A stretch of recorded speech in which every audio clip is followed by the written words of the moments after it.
బ్రాహ్మణ సామాజిక వర్గం ఎక్కువగా ఉండేటటువంటి చోట్లన ఒక ఆస్పెక్టు. ఇంకోటి ఈ ఖాదర్ గారేంటో, ఈ దళిత యువత మీద వేధింపులేంటో, ఎక్కడికి వెళ్తున్నది దేశము, ఎక్కడికి వెళ్తున్నది ఇలాంటి వ్యవహారాలు అన్నదే అర్థం కావట్లేదు. ఒకటి ఆంధ్రజ్యోతి కథం తొక్కిన కాక్రోచ్ అంటూ సీజేపీ పిలుపుకి యువత నుంచి అనూహ్య స్పందన.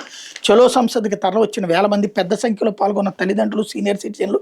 పోలీసులు లాఠీచార్జ్, బాష్పాయ ప్రయోగం, నిరసనకారులకు తీవ్ర గాయాలు, ఆసుపత్రికి తరలింపు, బ్యారికేడ్లను దాటికెళ్లిన యువత, పోలీసులపైకి రాళ్లు, తోపులాట్లో పలువురు పోలీసులకు గాయాలు, ఇంటర్నెట్ బంద్, అదుపులో 70 మంది, కేసు నమోదు. కేంద్ర ఆరోగ్య మంత్రి నడ్డాతో సీజేపీ ప్రతినిధులు చర్చలు, ధర్మేంద్ర ప్రధాన్ రాజీనామా చేయాల్సిందని స్పష్టీకరణ, చర్చించి చెప్తా నడ్డా, పోరు కొనసాగుతోంది సీజేపీ అన్నటువంటిది హైలైట్ చేశారు. ఆక్వాని ఆదుకోండి, సోయాబీన్ మిల్ దిగుమతికి అనుమతి ఇవ్వండి, ఫిష్ మిల్ ఎగుమతిని నియంత్రించండి, ఎఫ్సివి పొగాకు ఎగుమతిని ప్రోత్సహించండి, ఏరియేటర్లు ప్రాసెస్ చేయని పొగాకుపై జీఎస్టీ తగ్గించండి, కిసాన్ క్రెడిట్ కార్డుపై వన్ టైం టాప్అప్ ఇవ్వండి, 3 కేంద్ర మంత్రులకు సీఎం చంద్రబాబు లేఖలు, ఢిల్లీలో ఆయా మంత్రులకు అందజేసిన రాష్ట్ర మంత్రులు అన్నటువంటిది హైలైట్ చేశారు. అయితే భూములు ఇచ్చిన ప్రతి రైతుని విమానం ఎక్కిస్తాం, 1న ఉత్తరాంధ్ర అంతటా ఉత్సవ వాతావరణం కనిపించాలి, ప్రధానికి అఖండ స్వాగతం పలికేలా కార్యక్రమాన్ని రూపొందించాలి, భోగాపురం విమానాశ్రయ ప్రారంభం అత్యంత వైభవంగా జరగాలి, సీఎం ప్రధాని మోడీ పర్యటన ఏర్పాట్లపై చంద్రబాబు ఉన్నత స్థాయి సమీక్ష అన్నటువంటిది హైలైట్ చేశారు. లేకపోతే